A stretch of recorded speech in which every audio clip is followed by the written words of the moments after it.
आज हम देखेंगे यूजीसी नेट JARA परीक्षा जून 2005 में पूछा गया प्रश्न, उनका हल भी देखेंगे। ठीक है, संस्कृत विषय द्वितीय प्रश्न पत्र। ठीक है, देखिए प्रश्न क्या है। सत्यमेव जयते, सत्यमेव जयते, सत्यमेव जयते यानी सत्य की जीत होती है, न अनृतम झूठ की नहीं। इति वचनम, यह जो वचन है, कस्याम उपनिषद उपलभ्यते यानी किस उपनिषद में प्राप्त होता है। तो सबको पता है यह किस उपनिषद में है, मुंडको उपनिषद। ठीक है, सत्यमेव जयते नानृतम, यह वचन मुंडको उपनिषद में प्राप्त होता है। मुंडको उपनिषद अथर्ववेद का उपनिषद है। ठीक है, मुंडक उपनिषद किस वेद का है? अथर्ववेद का। अथर्ववेद के अंतर्गत 3 उपनिषद प्राप्त होते हैं। प्रश्न उपनिषद, अथर्ववेद के अंतर्गत कौन कौन सा? प्रश्न उपनिषद, मुंडक उपनिषद, मांडुक्य। मुंडक, मांडुक्य, अथर्ववेद। मुंडक, मांडुक्य, अथर्ववेद और प्रश्न उपनिषद, 3 उपनिषद इनका प्राप्त होता है।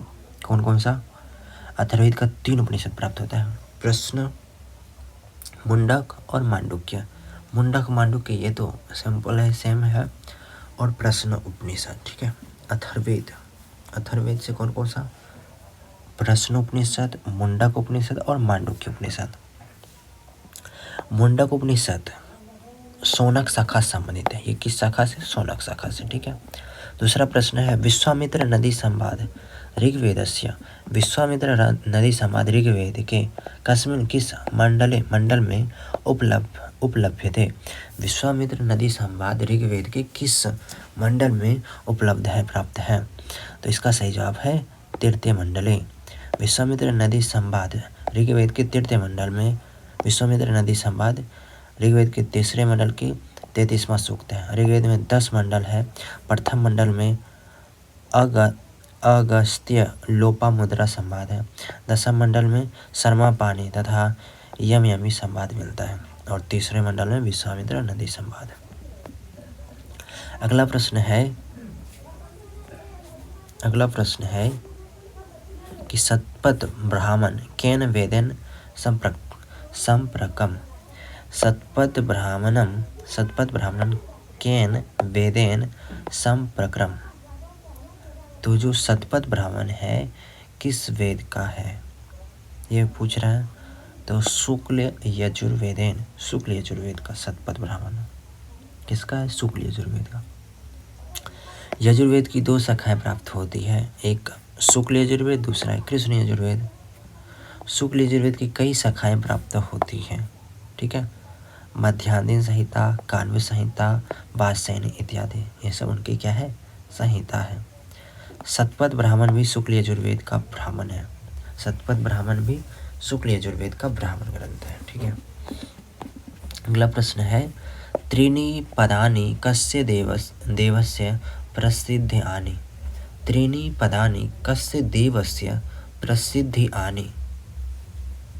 तो 3 पद के लिए कौन सा देवता है जो प्रसिद्ध है? 3 पद के लिए, 3 सबको पता है कि विष्णु भगवान 3 पद के लिए प्रसिद्ध है। 3 पदों के लिए भगवान विष्णु प्रसिद्ध है, क्योंकि इन्होंने सिर्फ 3 पद से ही संपूर्ण ब्रह्मांड को माप लिया था। इसीलिए इनका नाम त्रिविक्रम पड़ा। इंद्र को सचिपति एवं मरुत्वान कहते हैं। अग्नि जात वेदा के लिए प्रसिद्ध है। इंद्र को सचिपति कहते हैं और एवं मरुत्वान कहते हैं। मरुत्वान और सचिपति इंद्र को कहते हैं और अग्नि को जात वेदा के नाम से जाना जाता है। अगला प्रश्न, यत्र विश्वम भवत ये किनीडम इति मंत्र कस्मिन् वेद उद्रिक्पथमुपयति। बोल रहे हैं यत्र विश्वम किस वेद से उद्धृत है, लिया गया है? तो इसका सही जवाब है अथर्ववेद। अथर्ववेद में यत्र विश्वम भवत ये के नीडम, यह मंत्र अथर्ववेद से संबंधित है। अथर्ववेद में इस मंत्र का विस्तार से वर्णन प्राप्त होता है। यह मंत्र इहलौकिक है। अगला प्रश्न है पेपलाद शाखा केन वेदेन संपृक्ता। पेपलाद शाखा जो है किस वेद में संपृक्त है? पेपलाद शाखा तो किस वेद में है? पेपलाद शाखा सी नंबर हो जाएगा। महर्षि पतंजलि ने महाभाष्य में नव धा अर्थवानो वेदा कहकर अथर्ववेद की नव शाखाओं का उल्लेख किया है, जिसमें से वर्तमान में सिर्फ 2 ही शाखाएं प्राप्त होती है, पेपलाद शाखा और सोनी की शाखा। किसका है? अथर्ववेद का। अथर्ववेद का वैसे तो 9 है शाखा, लेकिन 2 ही प्राप्त होती हैं, पेपलाद और सौनक्य। पेपलाद ऋषि के नाम से इस शाखा का नाम पेपलाद पड़ा था। अगला प्रश्न है तैत्तिरीय आरण्यकम कम वेदम अवलंबते। तैत्तिरीय आरण्यक किस वेद में प्राप्त होते हैं? तो इसका सही जवाब है यजुर्वेदम। यजुर्वेद के 2 शाखाएं, कृष्ण यजुर्वेद और शुक्ल यजुर्वेद। कृष्ण यजुर्वेद के 2 आरण्यक मिलते हैं। कृष्ण यजुर्वेद के 2 आरण्यक मिलते हैं, तैत्तिरीय आरण्यक और मैत्रायणी आरण्यक। शुक्ल यजुर्वेद के अंतर्गत बृहदारण्यक आते हैं। कृष्ण यजुर्वेद के 2, एक तैत्तिरीय और मैत्रायणी, तैत्तिरीय और मैत्रायणी, और शुक्ल यजुर्वेद का बृहदारण्यक। कैसे याद रखना है? कृष्ण भगवान का मान लीजिए 2 लोक हैं, कृष्ण भगवान के 2 लोक हैं, एक तैत्तिरीय है, एक मैत्री है, ठीक है, तैत्तिरीय मैत्री। कृष्ण भगवान का तैत्तिरीय मैत्री है, और शुक्ल यजुर्वेद का याद रख लीजिए बृहदारण्यक। अगला प्रश्न है को नाम वे दस्तई इति शब्देन व्यपदिश्यते, यानी किस नाम, मतलब दस्तई नाम से कौन प्रसिद्ध है? तो हम सबको पता है ऋग्वेद है दस्तई इसको, क्योंकि इसमें 10 मंडल है। ऋग्वेद को दस्तई नाम से भी जाना जाता है। इसी प्रकार सामवेद को संगीत एवं अथर्ववेद को लौकिक उपनामों से भी जाना जाता है। अगला प्रश्न है ऋग्वेद का नवम मंडले को नाम देव स्तुति लभ्यते। ऋग्वेद के नवम मंडल में कौन सा नाम किस नामक देव स्तुति लभ्यते? इसका सही जवाब है सोम देवता के लिए। नवम मंडल में सोम देवता। किस ऋग्वेद के 10वें नवम मंडल में किस देवता की स्तुति, ऐसा कुछ प्रश्न है। तो ऋग्वेद के नवम मंडल में 120 सूक्तों में सोम की स्तुति की गई है। इसी प्रकार ऋग्वेद के प्रथम मंडल के 145वें सूक्त में विष्णु की स्तुति की गई है। इंद्र ऋग्वेद का सबसे प्रभावशाली देवता, इसकी स्तुति 250 सूक्तों में की गई है। वेदांगानी कति, वेदांग कितने हैं? ये तो 60 है, बच्चा बता देगा। वेद पुरुष के 6 यानी 60 अंग बताए गए हैं, जो इस प्रकार है। शिक्षा, कल्प, निरुक्त, व्याकरण, छंद, ज्योतिष में से व्याकरण को वेद पुरुष का मुख कहा गया है, ठीक है। 11वां प्रश्न है त्रिष्टुप छंदसी कति अक्षराणि विरजन्ते। त्रिष्टुप छंद में कितने? इसमें 34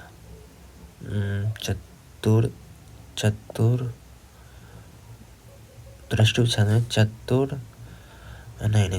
है। चतुश्चत्वारिंशत् यानी 44 अक्षर होते हैं। इस छंद में 4 चरण होते हैं, प्रत्येक चरण में 11 वर्ण होते हैं। 4 चौके 44, त्रिष्टुप में 44 होते हैं। अगला प्रश्न श्रोत्र सूत्रम किम वेदांग विषय करोति। श्रोत्र सूत्र किस वेदांग विषय को करते हैं? श्रोत्र सूत्र किस वेदांग का विषय है, ऐसा प्रश्न हो सकता है। श्रोत्र किसको बोलते हैं? निरुक्त होना चाहिए इसका आंसर,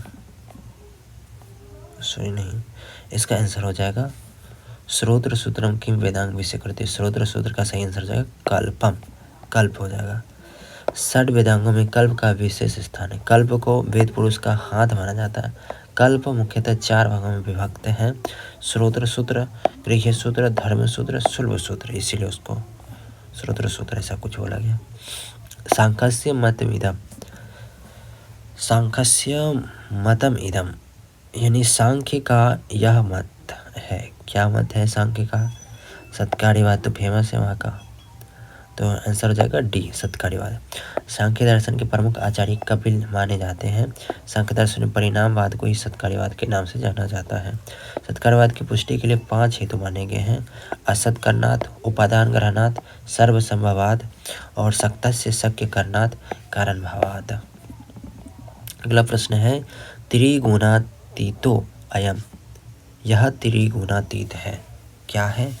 तो सही जवाब होगा पुरुष त्रिगुणातीत, अव्यक्त एवं सभी पदार्थ, त्रिगुण, अविवेकी, विषय आदि होते हुए संघात रूप से जन्म मरण एवं इंद्रियों की व्यवस्था होने अलग अलग रूप में प्रवृत्त होने से पुरुष त्रिगुणत्व की श्रेणी में आता है।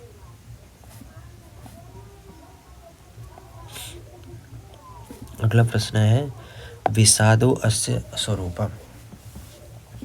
तो इसका सही जवाब है तमोगुणस्य। विषाद अस्य यानी इसका विषाद स्वरूप है। अस्य इसका विषाद स्वरूप है यानी तमोगुण से तमगुण का विषाद तमोगुण का स्वरूप है। 3 गुण है, यह गुण त्रय के नाम से भी जाना जाता है, सत्वगुण, रजोगुण और तमोगुण। और तमोगुण कैसा है? विषादात्मक है। अगला है भूतत्व। उसके बाद भूतद अयः अहंकारात उत्पाद्यते। सही जवाब है तन्मात्र पंचकम। अहंकार से पंच तन्मात्राओं की उत्पत्ति होती है। पंच महाभूत है आकाश, वायु, तेज, जल और पृथ्वी। पंच तन्मात्रा शब्द, स्पर्श, रूप, रस, गंध का क्रमशः एक दूसरे से संबंध है। अनुबंधो अयम, यह अनुबंध है। कौन सा अनुबंध है? तो अनुबंध हो जाएंगे विषय। विषयो अनुबंध। विषय जीव ब्रह्म ऐक्यम शुद्ध चैतन्यम प्रेमयम तत्र एव वेदांतानां तात्पर्यात्। अगला प्रश्न है नैमित्तिकम कर्मेद्यम। नैमित्तिकम कर्मेद्यम यानी नैमित्तिक कर्म कौन है? ठीक है, नैमित्तिक, इसका सही जवाब है जातेष्टि। पुत्र जन्म आदि के निमित्त किए जाने वाले जातिष्ठ आदि निमित्तिक कर्म है। ब्रह्म हत्या आदि निषिद्ध कर्म है। ज्योतिष्ठाम आदि काम्य कर्म की इच्छा में आते हैं तथा संध्या वंदन नित्य कर्म है। आगे है विज्ञानमय कोश अयम। विज्ञानमय में किसकी बात होगा? ज्ञान की। तो ज्ञान इंद्रिय इसमें होगा, पंच ज्ञान इंद्रिय। और उसमें क्या चाहिए? ज्ञान के लिए बुद्धि की आवश्यकता है। इसका सही जवाब ए होना चाहिए। यही है वेदांत सार में पंच ज्ञानेंद्रियां श्रोत्र त्वक चक्षु जिह्वा घ्राण से युक्त बुद्धि को ज्ञान में कोश कहा जाता है। इयम बुद्धिर ज्ञानेंद्रिया संहिता विज्ञानमय कोशो होती। अगला प्रश्न है जीवन मुक्तः इत्यस्य अर्थो विद्यते। जीवन मुक्त, इसका अर्थ क्या है बताना है। इसका सेवा है जीवनात् मुक्त, जीवन से मुक्त। जीवनात् मुक्तः इति जीवनम मुक्तः। तात्पर्य यह है कि समस्त बंधनों से रहित हो जाने से केवल ब्रह्म में ही तत्पर रहने वाले ब्रह्मनिष्ठ को जीवन मुक्त कहते हैं। अगला प्रश्न है न्याय वैशेषिक अनुसारम गुणः कति सन्ति। न्याय वैशेषिक अनुसार गुण कितने हैं? तो इसका सही जवाब है 24। न्याय वैशेषिक अनुसार गुण 24 है, जो इस प्रकार है। रूप, रस, गंध, स्पर्श, संख्या, परिमाण, पृथकत्व, संयोग, विभाग, परत्व, अपरत्व, गुरुत्व, स्नेह, शब्द, बुद्धि, सुख, दुख, इच्छा, द्वेष, प्रयत्न, धर्म, अधर्म तथा संस्कार। अगला 22 नंबर घटः स्वगत रूपादि। इसका सही जवाब है बी नंबर समवायी कारणम। घट अपने रूप आदि का समवायी कारण है, जिस प्रकार तंतु पट के प्रति समवायी कारण है। यत् संवेतम कार्यम उत्पाद्यते तत्समवायी कारणम यथा तंतवः पटस्य समवायी कारणम। अगला है श्रोत्रेण शब्द साक्षात्कार सन्निकर्ष। श्रोत्र शब्द से साक्षात्कार में सन्निकर्ष क्या है? समन्वय, समवाय। जब कान से शब्द ग्रहण किया जाता है उस समय कर्ण ही इंद्रिय है तथा शब्द अर्थ है। इन दोनों का सन्निकर्ष समवाय सन्निकर्ष कहलाता है। अगला है सादृश्य ज्ञानम कर्णम। इसका सही जवाब है उपमिति है। संज्ञा संगी संबंध ज्ञानम उपमिति तत्कर्णम। सादृश्य ज्ञानम संज्ञा संगी, इनका जो संबंध है उसका ज्ञान उपमिति है। इस उपमिति के प्रति उपमेय में उपमान का सादृश्य ज्ञान दर्शन कारण है। अगला प्रश्न है वृद्धि संज्ञा विधायक सूत्रम अस्ति। वृद्धिरादेच वृद्धि क्या है? वृद्धि संज्ञा, वृद्धि संज्ञा करने वाला, तो वृद्धि रेची हो जाएगा। ठीक है, नहीं, वृद्धि राधेच सही जवाब है बी नंबर, वृद्धि राजित वृद्धि संज्ञा विधायक सूत्र है, वृद्धि राधेच ही है, वृद्धि रेचिन है। अर्थात आत प्लस एच की वृद्धि संज्ञा होती है। आत में अ तथा एच में, क्योंकि आत एच, यहाँ देखिए आत नहीं निकल रहा, यहाँ आत एच, वृद्धि में आ आता है ना, आत एच यानी वृद्धि राधेच, आत में अ, एच में ए औ आते हैं। वृद्धि रेची वृद्धि संधि विधायक सूत्र है, अर्थात अ या अ के बाद, अ या अ के बाद एच आने पर पूर्व एवं पर को वृद्धि एकादेश होता है। अगला है निषेध अविकल्पयोः का संज्ञा भवति। निषेध अविकल्पयोः का कौन सा संज्ञा होता है? 26 नंबर का सही जवाब है सी, विभाषा। न वेति विभाषा सूत्र से निषेध और विकल्प की विभाषा संज्ञा होती है। विभाषा का अर्थ भी होता है विकल्प से, अर्थात हो भी सकता है, नहीं भी हो सकता है। विभाषा का ही मतलब होता है विकल्प। एकाल प्रत्यय का संज्ञा, एकाल प्रत्यय का कौन सी संज्ञा होती है? ये तो इसका सही उत्तर है अप्रिक्तम। एकाल प्रत्यय अप्रिक्तम सूत्र से एकाल प्रत्यय की अप्रिक्त संज्ञा होती है। समाहार स्वरित उच्चारण स्थान के उच्च अंश से स्वरित स्वर उदात्त नीचे से अनुदात्त तथा दोनों स्वरित कहलाता है। यू इस तरह क्यों नदी सूत्र से इकारांत एवं उकारांत नित्य स्त्रीलिंग शब्दों की नदी संज्ञा होती है। इस तरह से आपादाने का विभक्ति, आपादाने पंचमी विभक्ति होती है। आपादाने पंचमी, आपादाने पंचमी जिसकी अपादान संज्ञा हो उसमें पंचमी विभक्ति होती है। सप्तमी अधिकरणे च, और सप्तमी में अधिकरण होता है सूत्र से अधिकरण में सप्तमी विभक्ति होती है। और कर्तरीकरण योस् तृतीया सूत्र से तृतीया होती है।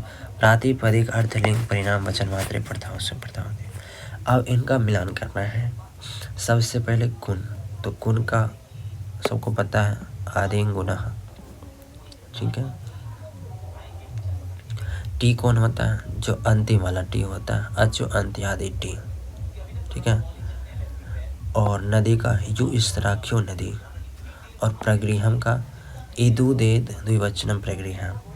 तो ए नंबर का हो गया 3, ए का 3 इसमें है डी नंबर में, यानी इसका जवाब डी हो जाएगा, ठीक है। इदुदेव द्विवचनम प्रगृहम, उकारांत तथा एकारांत द्विवचन की प्रगृह संज्ञा होता है। अचो अंत्यादि टी अंतिम अच की टी संज्ञा होते हैं। आदेंग गुना अत और एंग की गुण संज्ञा होती है। यू इस तरह क्यों नदी नित्य स्त्रीलिंग इकारांत और उकारांत नदी की नदी संज्ञा होती है। अगला प्रश्न है अक्षना काना केन सूत्र तृतीय विभक्ति यनांग विकारा सूत्र। अक्षना काना इस वाक्य में अक्षना में तृतीय विभक्ति यनांग विकारा सूत्र से हुआ।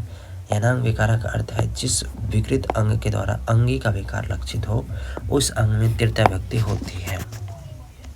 अगला प्रश्न है कर्तुः क्रियाया इप्सिततम किम, यानी कि कर्ता के द्वारा जो इप्सितम होता है उसी को तो कर्म कारकम कहते हैं।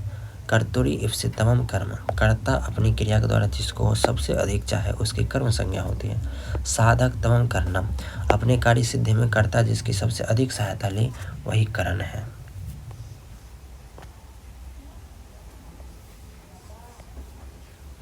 अगला प्रश्न है अधिहरि इत्यस्य कस्य, अधि यहाँ उपसर्ग है तो अव्ययभाव समास हो जाएगा।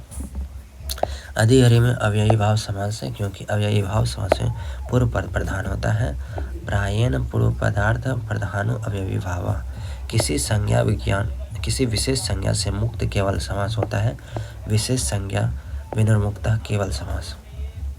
प्रायेण उत्तर पदार्थ प्रधान तत्पुरुष, जिस समास का उत्तर पद प्रधान हो वह तत्पुरुष समास। नित्य समास होना, नित्य समास किसका होता है? तो अस्व पद विग्रह, अस्व यानी समास नित्य होने पर लौकिक विग्रह करने की स्थिति में आस्वपद विग्रह किया जाता है, जबकि वैकल्पिक समास में स्वपद विग्रह किया जाता है। अगला है संयोगात्मक भाषा। संयोगात्मक भाषा कौन है? यानी जुड़ी हुई भाषा, संयोग जिसमें होता है। संस्कृत बहुत ज़्यादा संयोग होता है, देखते ही हैं आप लोग। संयोगात्मक भाषा का अंतर्गत संस्कृत भाषा का वर्णन मिलता है। संस्कृत सम उपसर्ग पूर्वक क्रिया धातु अक्ता प्रत्यय के योग से बनी है। हिंदी भी योगात्मक भाषा का अंतर्गत आता है। चीनी अयोगात्मक भाषा है। निर्दिष्टेषु स्पर्शकः, मतलब नीचे जो लिखा है उसमें स्पर्श कौन है? काद्युमावसाना से म हो जाएगा, काद्युमावसाना स्पर्श। क से लेकर म पर्यंत वर्णों की स्पर्श संज्ञा होती है। ह की उष्म संज्ञा तथा अ की अश संज्ञा होती है। तालव्येषु अंतः भवति। तालव्य में अंत है, तालव्य अंत होता है, तालव्य में अंत होता है, अंत होता है। इचु यसा नाम तालो, तो ये स हो जाएगा, तालु सा। इचु यसा नाम तालो। ई च वर्ग य और स का उच्चारण स्थान तालु है। क का कंठ तथा आ का भी उच्चारण स्थान कंठ है। स का उच्चारण स्थान मूर्धा है। अब याचना यचना मोघा बरम धिगुने नाद में लब्ध कामा इत्यस्ते। कहाँ का है ये? मेघदूत का है। मोघा मेघदूत। यचना मोघा बरम अधिगुणे नाद में लब्ध कामा, यह श्लोक कालिदास विरचित मेघदूत का है। पूर्व मेघदूत में विरही यक्ष मेघ से अपनी प्रियतमा के पास संदेश ले जाने की याचना करता है कि श्रेष्ठ लोगों से निष्फल याचना भी दुष्ट लोगों की सफल याचना से अच्छी होती है। बाण भट्ट विरचितम अस्ति। बाण भट्ट के द्वारा कौन सा लिखा गया? हर्षचरित। महाकवि बाण की 5 रचनाएं प्राप्त होती, जिसमें कादम्बरी हर्षचरित है, पार्वती परिणय, मुकुट ताडितक और चंडी शतकम। बुद्ध चरितम अश्वघोष द्वारा विरचित महाकाव्य। नैषधि चरितम के श्रीहर्ष तथा दंडी द्वारा विरचित है 10 कुमार चरितम। प्रकरणम अस्ति। प्रकरण ग्रंथ कौन सा है? तो मृच्छकटिकम प्रकरण ग्रंथ है। मृच्छकटिकम शूद्रक रचित एक प्रकरण ग्रंथ है, जिसमें 10 अंक है। रूपक के 10 अंक भेद से प्रकरण भी रूपक का ही एक भेद है। अभिज्ञान शाकुंतलम महाकवि कालिदास विरचित विश्व प्रसिद्ध नाटक है। रत्नावली श्रीहर्ष द्वारा रचित नाटिका है। बेनी संहार भट्ट नारायण विरचित है। बेनी संहार। मृच्छकटिक से रचिता कः अस्ति। मृच्छकटिक के रचयिता कौन है? शूद्रक है। मृच्छकटिकम के रचयिता शूद्रक हैं। यह एक प्रकरण ग्रंथ है। मृच्छकटिकम नाटक में 10 अंक है। अभिज्ञान शाकुंतलम के रचयिता कालिदास है। नायिका शाकुंतला अप्रतिमा सुंदरी है। दुष्यंत धीरोदात्त कोटि के नायक है। मुद्रा राक्षस से अंगिरस परत है। मुद्रा राक्षस में जो अंगिरस है वो कौन सा है? तो वीर रस है। मुद्रा राक्षस विशाखादत्त विरचित 7 अंकों का नाटक है। इसका नायक चंद्रगुप्त है तथा इस नाटक में नायिका का अभाव है। मुद्रा राक्षस नाटक में प्रायः सभी रस मिलता है, किंतु वीर रस अंगिरस आता है। इस नाटक में वीर रस की प्रधानता है। ऋषि नाम पुनराध्य नाम वाचम अर्थो अनुधावती। ये कहाँ का है? इसका सही नाम उत्तर रामचरित है। ऋषि नाम पुनराध्य नाम वाचम अर्थो अनुधावती। इसका वर्णन महाकवि भवभूति द्वारा रचित उत्तर रामचरितम नाटक में मिलता है। इस नाटक में 7 अंक है तथा उत्तर रामचरित नाटक में ही छायांक का वर्णन मिलता है। अगला प्रश्न है अधोलिखितेषु किम रूपकम नास्ति। कौन रूपक नहीं है? ये प्रश्न है। तो आख्यायिका रूपक के अंतर्गत नहीं है, बल्कि उपरूपक है। रूपक के 10 वेद तथा उपरूपक के 18 वेद होते हैं। रूपक के 10 वेद निम्न है। रूपकम था प्रकरणम भान व्यायोग समवकार डिमा इहाम रिंगांक विथ्यः प्रहसन इति रूपकानि 10। काव्य दर्शकार कः अस्ति। काव्य दर्शकार कौन है? तो इसका सही जवाब है दंडी। काव्य दर्श के रचयिता महाकवि दंडी है। काव्य दर्श में 10 परिच्छेद है। रुद्र रचित काव्य अलंकार है, जिसमें 10 अध्याय एवं 714 अध्याय है। वामन का काव्य अलंकार सूत्र है जो 5 अधिकरण में है, जबकि 18 अध्याय वाली काव्यांश राजशेखर रचित है।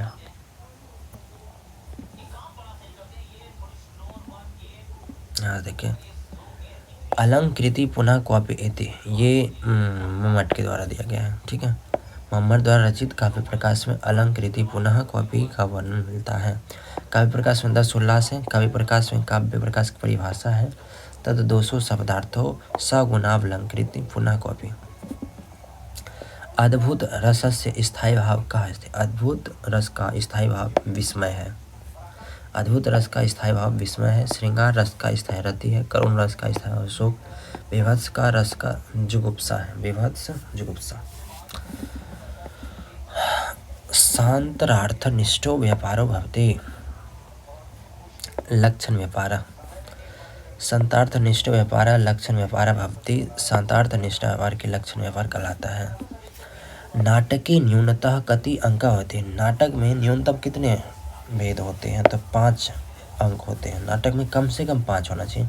नाटक में कम से कम 5 अंक तथा अधिक से अधिक 10 अंक होने चाहिए। इसलिए इसमें एक श्लोक प्रसिद्ध है, सुख दुख समुद्ध भूति नाना रस निरंतरम पंच आदि का 10 परास्तर अंका परिकीर्ता।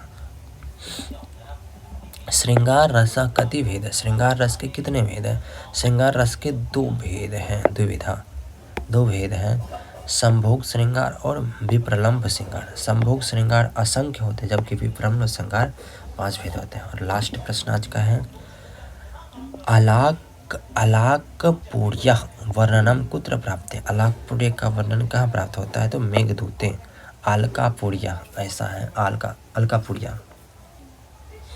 कालिदास विरचित मेघदूत में अलकापुरी का वर्णन मिलता है जो कि कैलाश पर्वत पर स्थित है तथा यक्ष कुबेर की नगरी है। कादम्बरी विदिशा का वर्णन मिलता है जो कि शूद्रक की राजधानी थी। शकुंतला में हस्तिनापुर का वर्णन जो कि महाराज दुष्यंत की राजधानी थी। इस तरह से ये आज का क्लियर होता है।